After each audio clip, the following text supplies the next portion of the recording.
ଉତ୍କଳମେଳ ଟିଭିର ସ୍ୱତନ୍ତ୍ର ସାକ୍ଷାତକାର କାର୍ଯ୍ୟକ୍ରମକୁ ଆପଣମାନଙ୍କୁ ସ୍ୱାଗତ କରୁଛି ମୁଁ ବିବେକାନନ୍ଦ ଦାସ। ଓଡ଼ିଶାରେ ବହୁଚର୍ଚ୍ଚିତ ଓଡ଼ିଆ ଚଳଚ୍ଚିତ୍ର ଭୋଟ ପୁଣି ଥରେ ରାଉରକେଲା ଓ ଭୁବନେଶ୍ୱରର ସିନେମା ହଲ୍ରେ ଚାଲିଛି।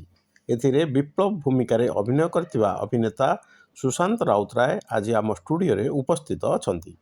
ଆସନ୍ତୁ ତାଙ୍କରି ମୁହଁରୁ ଶୁଣିବା ତାଙ୍କ କଳାକାର ଜୀବନର କିଛି ସ୍ମୃତି ଓ ଅନୁଭୂତି ତଥା ଏହି ଭୋଟ ଚଳଚ୍ଚିତ୍ରରେ ତାଙ୍କର ଅଭିନୟ ସମ୍ପର୍କରେ।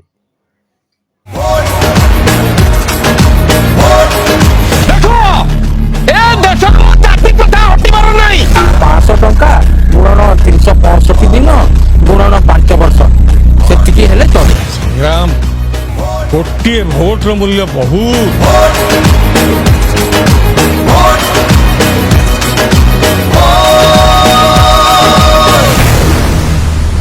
ମୁଁ ସୁଶାନ୍ତ ଆଉ ଏଇ ଭୋଟ ସିନେମାରେ ମୁଁ ବିପ୍ଳବ ଚରିତ୍ରରେ ଅଭିନୟ କରିଥିବା ଅଭିନେତା। ନାଇଁ, ମୋର ଏଇଟା ପ୍ରଥମ ଚଳଚ୍ଚିତ୍ର, କିନ୍ତୁ ମୁଁ ୟା ପୂର୍ବରୁ ମାନେ 2008ରୁ ଆଜି ପର୍ଯ୍ୟନ୍ତ ମୁଁ ନାଟକ କରି ଆସୁଛି। ରବୀନ୍ଦ୍ର ମଣ୍ଡପ, ଭଞ୍ଜକଳା ମଣ୍ଡପ ଆଉ ରାଜ୍ୟର ଆଉ ଦେଶର ବିଭିନ୍ନ ମଞ୍ଚରେ ମୁଁ ନିଜ ଅଭିନୟର ଚାତୁରୀ ଦର୍ଶକମାନଙ୍କ ଆଗରେ ଅଭିବ୍ୟକ୍ତ କରିସାରିଛି। ଆକ୍ଚୁଆଲି ଦେଖିବାକୁ ଗଲେ ଏଇଟା ଆମ ବଂଶଗତ। ଜେଜେ କରୁଥିଲେ, ତାପରେ ମୋ ଦାଦା କରୁଥିଲେ, ତାପରେ ମୁଁ ଏଥିରେ ରହିଛି। ଆଉ ମୁଁ କହିବାକୁ ଗଲେ 2008ରୁ ସିରିୟସ୍ ଥିଏଟର କରିବା ଆରମ୍ଭ କରିଛି। ଆଜି ପର୍ଯ୍ୟନ୍ତ ସିରିୟସ୍ ଥିଏଟର କରି ଆସୁଛି। ମୁଁ ତ ଜଣେ ଚାକିରି କରେ, ହିନ୍ଦୁସ୍ତାନ ଏରୋନଟିକ୍ସ ଲିମିଟେଡ୍ HAL ସୁନାବେଡ଼ାରେ ମୁଁ ଚାକିରି କରେ। ତା ସହିତ ମୁଁ ଏଇ କଳାକୁ ବାଛିଛି ଏଇଥିପାଇଁ ଯେ କାରଣ ଏଥିରେ ମୁଁ ନିଜକୁ ଅଭିବ୍ୟକ୍ତ କରିପାରେ। ଆଉ ଏଇଟା କାହା ଦ୍ୱାରା ପ୍ରେରିତ ହେଇଛି ସେମିତି କିଛି ନାହିଁ। ମୁଁ ଓଡ଼ିଆ ସାହିତ୍ୟକୁ ଭଲ ପାଏ, ଓଡ଼ିଆ ନାଟକକୁ ଭଲ ପାଏ। ଆଉ ଫ୍ରି ସମୟରେ ଯେତେବେଳେ ବି ମୁଁ ସମୟ ପାଏ ଏଇସବୁ କାର୍ଯ୍ୟକ୍ରମରେ ମୁଁ ନିଜକୁ ନିୟୋଜିତ କରିଥାଏ। ମୁଁ ଅନେକ ଗୁଡ଼ିଏ ନାଟକ କରିଛି, ସବୁ ତ ମୋର ମନେ ପଡ଼ୁନି, ତଥାପି ମୁଁ ଆପଣଙ୍କୁ ମନେ ପକେଇ କହିବାକୁ ଚେଷ୍ଟା କରୁଛି। ମୁଁ ଆରମ୍ଭ କରିଥିଲି ଏଇ ରାଉରକେଲା ମାଟିରେ ପ୍ରଭାକର ପାତ୍ର ଜଣେ ଅଛନ୍ତି, ତାଙ୍କର ନାଟକ ମୁଠାଏ ଭାତରୁ ମୁଁ ଆରମ୍ଭ କରିଥିଲି। ନିବେଦିତା ଜେନା ଜଣେ ଅଛନ୍ତି ଲେଖିକା, ତାଙ୍କର ହାଟ ନାଟକ ବି ମୁଁ କରିଛି। ଆର୍ଟିକିଲ୍ ଯେଉଁଗୁଡ଼ା ବାହାରେ ଖବରକାଗଜରେ ସେଇଥିରୁ ମଧ୍ୟ ନାଟକ କରିଛି। ମଧୁସୂଦନ ନନ୍ଦ ବୟସ 78 ଜଣେ ଶ୍ରୀରାମ ଦାସ ବୋଲି ସିନିୟର ଜର୍ଣ୍ଣାଲିଷ୍ଟ ଅଛନ୍ତି, ତାଙ୍କର ଲେଖା ଆଉ ଉଦ୍ଭାସ ନାଟକ କରିଛି। ଆଉ ଗୋବର୍ଦ୍ଧନ ଓରଫ ଗୋବରା କାମ୍ପି, ଚତୁରା କାହାର, ଅଲୋଡ଼ା, ବାହାନା, ଅନାମିକା ନାୟିକା, ଏମିତି ଅନେକ ଗୁଡ଼ିଏ ନାଟକରେ ମୁଁ ଅଭିନୟ କରିସାରିଛି। ଦେଖନ୍ତୁ, ଭୋଟ ଗୋଟେ ଏମିତି ଆକ୍ଚୁଆଲି ଏଇଟା ଗୋଟେ କାହାଣୀ ଯେଉଁଟାକି ଆମେ ଥିଏଟର ପ୍ରାକ୍ଟିସ୍ କଲାବେଳେ ଥିଏଟରରେ ଯେତେବେଳେ ଆମେ ରିଡ଼ିଂ କରୁ, ରିଡ଼ିଂ ପ୍ରୋସେସ୍ରେ ଆମେ ଏଇ କାହାଣୀ ପଢ଼ିଥିଲୁ, ଯାହାର ରାଇଟର ହେଉଛନ୍ତି ଅଜୟ ମହାପାତ୍ର ସାର୍। ଆଉ ସେ ରିଡ଼ିଂ ପ୍ରୋସେସ୍ରେ ଆମେ ଏଇ କାହାଣୀଟିକୁ ଆମକୁ ହୃଦୟସ୍ପର୍ଶୀ ଲାଗିଥିଲା। ଆଉ ଆମକୁ ଲାଗିଥିଲା ଯେ ହଁ, ଖାଲି ଆମ ରାଜ୍ୟରେ ନୁହେଁ, ଯେକୌଣସି ଜାଗାରେ ମଣିଷ ସଭ୍ୟତା ରହିଛି, ଆଉ ମଣିଷ ସଭ୍ୟତାରେ ଯେପର୍ଯ୍ୟନ୍ତ ଗଣତନ୍ତ୍ର ପ୍ରଥା ରହିଛି, ଆଉ ଗଣତନ୍ତ୍ର ପ୍ରଥାରେ ଯୋଉଠି ଭୋଟ ବ୍ୟବସ୍ଥା ରହିଛି, ସବୁ ଜାଗାରେ ଏଇ ଯେଉଁ କାହାଣୀଟି ନିଜର ପ୍ରାସଙ୍ଗିକତା ଲାଭ କରିପାରିବ। କାରଣ ଗଣତନ୍ତ୍ର ପ୍ରଥାରେ ଭୋଟ ହେଉଛି ଗୋଟେ ବହୁତ ବଡ଼ ପର୍ବ।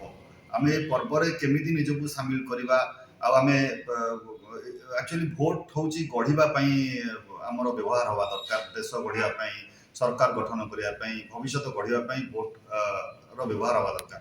କିନ୍ତୁ ଆମେ ଦେଖିଲୁ ଯେ କାହାଣୀ ପଢ଼ିଲା ପରେ ଆମେ ଜାଣିଲୁ ଯେ ବାସ୍ତବତା ପୁରା ସମ୍ପୂର୍ଣ୍ଣ ଭିନ୍ନ। ଏଠି ଲୋକ ଭୋଟ ଆସିଲେ ପରସ୍ପର ଭିତରେ ବିଦ୍ରୋହ ସୃଷ୍ଟି ହେଉଛି, ଦ୍ୱନ୍ଦ୍ୱ ସୃଷ୍ଟି ହେଉଛି, ବାଡ଼ିଆ ପିଟା ହେଉଛନ୍ତି, ଆଉ ଗାଁ ଭିତରେ ଫାଟ ହେଉଛି, ସମ୍ପର୍କ ଗୁଡ଼ା ଭାଙ୍ଗି ଯାଉଛି। ତେଣୁକରି ଆମେ ଡିସାଇଡ୍ କରିଥିଲୁ ଯେ ଏଇ କାହାଣୀ କୋଉଠି ନା କୋଉଠି ସବୁ ସ୍ତରର ଦର୍ଶକମାନଙ୍କୁ କନେକ୍ଟ କରିବାକୁ ଇଜି ହେବ। ସେଥିଲାଗି ଆମେ ଏଇ ଭୋଟ କାହାଣୀରେ ଆମକୁ ଯେତେବେଳେ ଅଫର ମିଳିଲା, ଆମେ ରାଜି ହେଇଥିଲୁ ଯେ ହଁ, ଏଇଟା ଆମେ ଆକ୍ଟିଂ କରିବୁ ବୋଲି।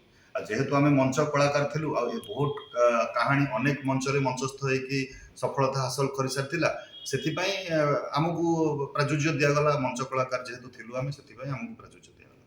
ହଁ ଆଜ୍ଞା, ଦେଖନ୍ତୁ, ଏଇ ଯେଉଁ କାଲି ଯେଉଁ ସିନେମାରେ ଆପଣ ଯେଉଁମାନଙ୍କୁ ଅଭିନେତା ମାନଙ୍କୁ ଦେଖିଲେ, ସେଥିରେ ମୋର ସାନ ଭାଇ ଚରିତ୍ରରେ ଯିଏ ଥିଲା ସିଏ ହେଉଛନ୍ତି ସୌମ୍ୟ, ଆଉ ଯିଏ ପୂଜାରୀ ଚରିତ୍ରରେ ଥିଲେ ସିଏ ହେଉଛନ୍ତି ଶୀତାଂଶୁ ରଥ, ଆଉ ଯିଏ ଆମ ବାପା ଚରିତ୍ରରେ ଥିଲେ ସିଏ ହେଉଛନ୍ତି ଆମ ଗୁରୁ ସୂର୍ଯ୍ୟ ମହାନ୍ତି, ଆଉ ଯିଏ ମୋ ସାନ ଭାଇର ଶ୍ୱଶୁର ଯିଏ ଅଭିନୟ କରିଛନ୍ତି ସିଏ ହେଉଛନ୍ତି ସ୍ୱର୍ଗତ ଚକ୍ରଧର ଜେନା।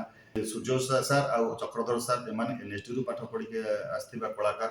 ଆଉ ଏମାନଙ୍କ ସହିତ କାମ କଲେ କୌଣସି ପ୍ରକାର ଆପଣଙ୍କୁ ଅସୁବିଧା फेस करबा पड़िबनी सब जिनस इजिली सेमाने आपनको ही डील करिकी बुझेई देबे देई पारिबे जेहेतु सेमाने बुढ़ी श्रेणी लोक माने सेमाने आपनकर असुविधा गुडा को एक्टिंग जनित असुविधा गुडा को सेमाने इजिली दूर कर देई पारिबे आ मानसिक स्थिति एकदम कूल नॉर्मल कर देई पारिबे जेहेतु सेमाने एथरे ट्रेनिंग नै के आछन सेति पय हमकु से लाभ मिलतिला देखो शूटिंग बेले जति बॉन्डिंग थिला सेटा तो आपण सिनेमा रे देखि तार केमिस्ट्री ही जानि परथुबे हम मानक भीतर संपर्क कोन थिला जेहेतु हम माने परस्पर को आगु जानि थिलु थिएटर माध्यम रे हो किंबा अन्य कोनोसी प्रोग्राम माध्यम रे हो परस्पर हम चिन्हा जणा थिलु सेति पय हमकु एक्टिंग कला बेले किछि प्रॉब्लम हे नथिला आ जो जिनसडा केमिस्ट्री जो कोहंदी हमें जुगल बंदीटा सेटा हमकु पर्दा रे देखिला परे दर्शक माने भी कहउछन सेटा आज्ञा देखंतु भोट होची गोटे सामाजिक मूल्यबोध भित्तिक सिनेमा एथिरे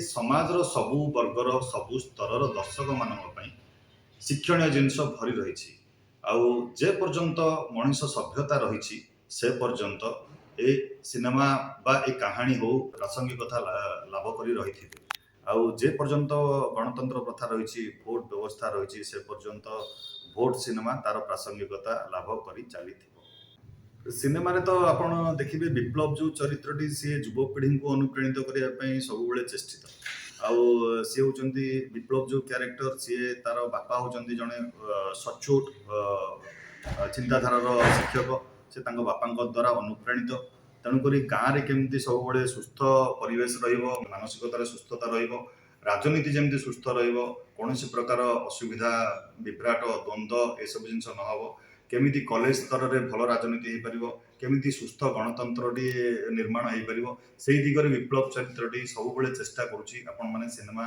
रे देखी पारे तो युवपीढ़ी की यह कहबू जे आपण माने गणतंत्र यही बड़ पर्व जो भाग नौ एटा सबुठु बड़ पर्व आम मानकर आमर जो भोट दबार अधिकार रही एकदम निजस्व आम मानकर से आम जिते भोट दबा कौन आमर प्रतिनिधि को बाछिबा आम कौन प्रकार भाइसेस द्वारा निजक बायस्ड करवा नहीं क्या द्वारा परिचालित होगा नहीं निजर एकदम निजर सुचिंतित मतामत दे आम आम निजर प्रार्थी को बाछिबा दरकार तो मु अनुरोध करी समस्त राउरकेलावासी को छेंड रे थिबा प्लूटोन मॉल रे पीवीआर सिनेमा रे आम भोट सिनेमा लगी मु समस्त युवपीढ़ी जेकोसी वर्गर हूँ बाप माँ भाई भौणी एम समस्ते आसी मिसिकी सिनेमा देखिपारे आपन को विश्वास दूसरी जे आपन केबे भी निराश हेबेनी ना स्टोरी लाइन को नहीं ना एक्टिंग को नहीं ना कौन भी जिनस आपन को कंप्लेन करने को दि जाव ना आपन थरे जाई बहु संख्यार जाई सिनेमा को देखु थिएटर रे